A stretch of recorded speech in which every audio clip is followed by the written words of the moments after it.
ini sudah tahu nih. Iya. Nah, jadi kemarin saya mendengarkan beberapa keluh kesah dari teman-temanmu waktu di kelas. Waktu di kelas kamu sempat membuat rame juga, termasuk dengan ulahnya Enrico, ya, yang katanya usil, gitu ya. Usilnya dengan melempar-lempar, sehingga kamu sempat beradu mulut dengan Enrico. Mengapa? Saya saat itu berada di puncak emosi saya, Pak. Enrico sering sekali melakukan keusilan, Pak. Setiap waktu, tanpa dari situasi dan kondisi, saat pembelajaran, saat istirahat, saat apapun, Pak. Jadi ya kelasnya jadi kelihatan kotor, tidak sehat, gitu, Pak. Oh, gitu ya. Ya, kalau di posisi kamu, saya pasti juga akan melakukan hal yang sama.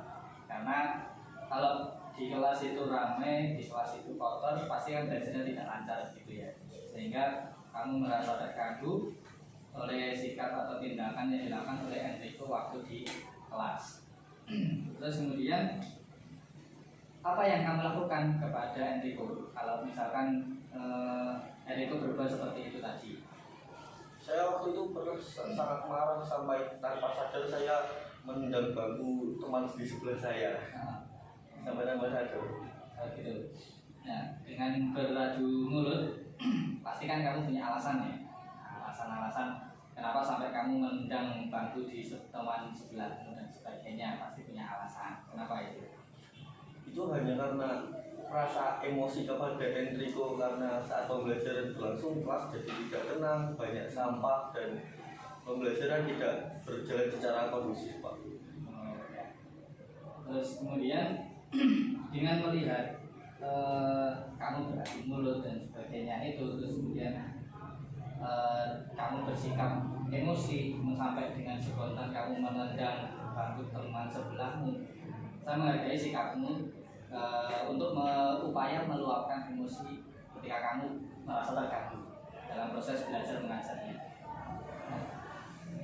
Yang pasti saya bangga lagi karena kamu tidak melakukan hal yang di luar itu atau secara lebih, misalkan kayak berantem, beradu jotos dan sebagainya, kan itu lebih dampaknya lebih terasa.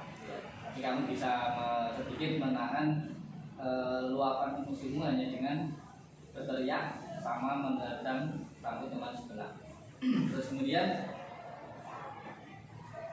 apakah sesuai tindakan yang kamu lakukan menendang bangku teman sebelahmu, terus kemudian kamu berteriak-teriak di kelas hingga kelas menjadi gaduh dengan keyakinan kelas yang kita lakukan?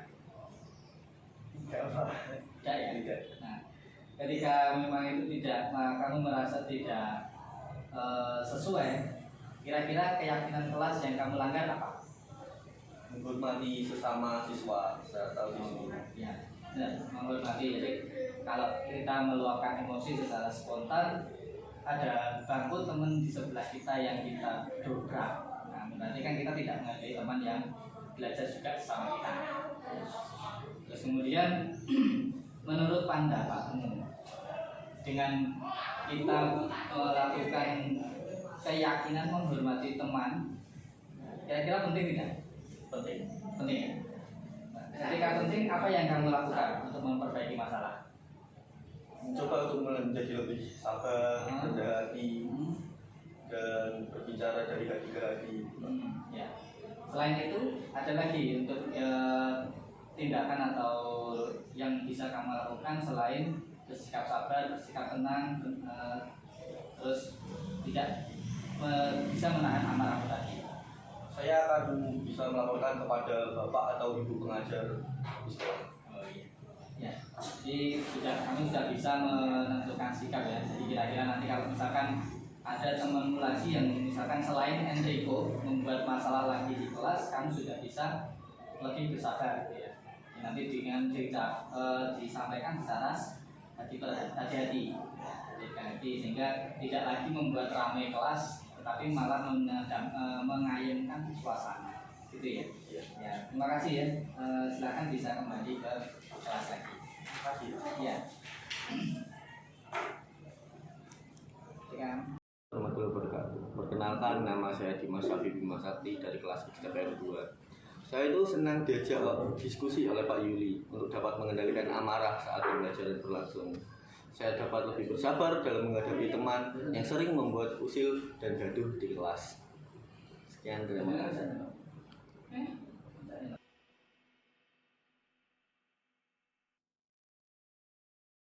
Assalamualaikum.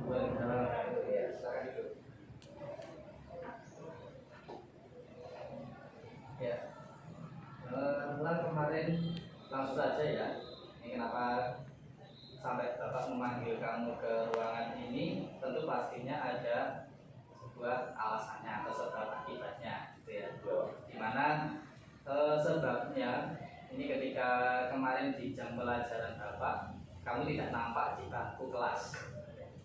Terus saya tanyakan teman-teman di kelas di jam sebelumnya kamu ada. Terus kemudian pada jam saya kamu tidak ada ketika saya absen sehingga absen menjadi kosong dan kosongnya ini tidak 1-2. Nah, makanya kamu saya panggil ke sini untuk mengklarifikasi kenapa ada kasus seperti ini ya, sehingga nanti bisa kedepannya bisa lebih baik lagi ya. Kemarin kan kamu tidak ada di kelas gitu ya, kenapa? Iya Pak, soalnya saya itu bosan sekali Pak untuk mengikuti pelajaran terakhir. Dan saya ikut turun teman-teman jurusan lain, jadi celupnya rame-rame Pak. Jadi kemarin tidak sendirian. Iya Pak. Ya, karena terpengaruh ya. Nah, kemudian kalau kamu tidak mengikuti pelajaran, seharusnya kamu berada di kelas tetap, tapi bisa tiduran, gitu ya, yang tidak izin, sehingga absenmu itu nanti tidak banyak yang kosong. Apalagi tugasmu, kalau absennya saja sudah banyak yang kosong, secara otomatis tugas-tugas itu nanti tidak akan terselesaikan. Gitu ya. Terus kemudian saat kamu colut, kamu melakukan apa dengan teman-temanmu yang rame-rame? Kita meninggalkan kelas, nongkrong sama teman jurusan lain di kantin belakang sekolah, kemudian tidur di masjid Pak, sampai jam pulang. Oh gitu. Jadi yang kamu lakukan di kegiatan saat kamu colut, karena kamu merasa bosan tadi itu hanya tiduran gitu ya, nongkrong. Nah, terus kemudian kamu tidak keluar ke sekolah gitu ya sebelum jam pembelajaran selesai. Terus kemudian kamu pastinya punya alasan selain apa yang kamu lakukan, selain kamu colut, nongkrong-nongkrong, tidur-tiduran, nah, sambil menunggu jam kelas jam pelajaran pulang, kamu punya alasan dari tindakan colut itu. Apa alasannya? Karena saya lelah Pak pelajaran sebelumnya, yaitu praktek dalam pemasinan di bengkel. Oh, jadi pelajaran di sebelumnya itu adalah praktek bengkel. Ya. Ya. Jadi saya merasakan juga lelah kamu ketika mengikuti pelajaran praktek, ya. Karena pelajaran praktek kan tidak hanya 1-2 jam ya. Praktek itu mesti banyak jam, sehingga perasaan lelah itu pasti juga kamu akan merasakan. Terus kemudian yang saya apresiasi juga, kamu tidak keluar ke sekolah terlebih dahulu, masih mau untuk menunggu jam pulang sekolah, apalagi tidak merokok di warung luar sekolah ya. Nah, itu juga sebenarnya sudah bentuk rasa luar biasa. Terus kemudian dengan apa yang kamu lakukan saat kamu colut itu, kira-kira sesuai tidak dengan keyakinan kelas yang kita sepakati bersama? Tidak. Kalau tidak tahu tidak, kemudian keyakinan kelas apa yang sesuai saat kamu melanggar peraturan tersebut? Paling utama adalah disiplin Pak. Ya. Jadi kamu sudah tahu ya keyakinan kelasnya, kamu melanggar dengan perbuatan colut itu adalah disiplin. Penting tidak itu? Sangat penting Pak. Ya, sangat penting ya. Karena semuanya kegiatan aktivitas kehidupan ini berawal dari sebuah disiplin, kemudian tanggung jawab. Nanti akan bisa berkembang ke arah-arah budaya positif yang lainnya. Ya. Terus kemudian saat kamu bosan, apa yang kamu lakukan untuk atau melakukan kegiatan terhadap bosannya ini? Apa? Saya akan lebih sabar dan bersemangat dalam mengikuti pelajaran kelas maupun di bengkel, Pak. Ya, jadi dengan bersabar menambah motivasi belajar ya. Karena motivasi itu kan munculnya dari kita. Orang lain hanya memandu, istilahnya menasihati, mengabani. Semuanya kembali kepada diri kita. Kalau kita nanti terjerumus, ya semuanya akan menjadi terjerumus. Terus kemudian apa yang kamu lakukan untuk memperbaiki ini nanti supaya tidak lagi kamu colok pada saat jam pembelajaran?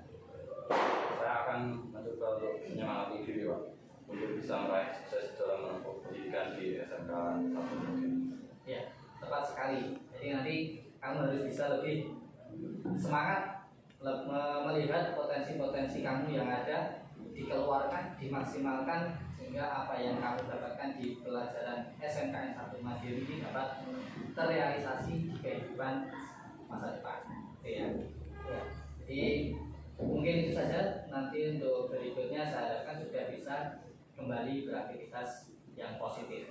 Ya, tinggalkan hal-hal yang negatif. Oke ya. Oke, terima kasih, bisa kembali ke kelas.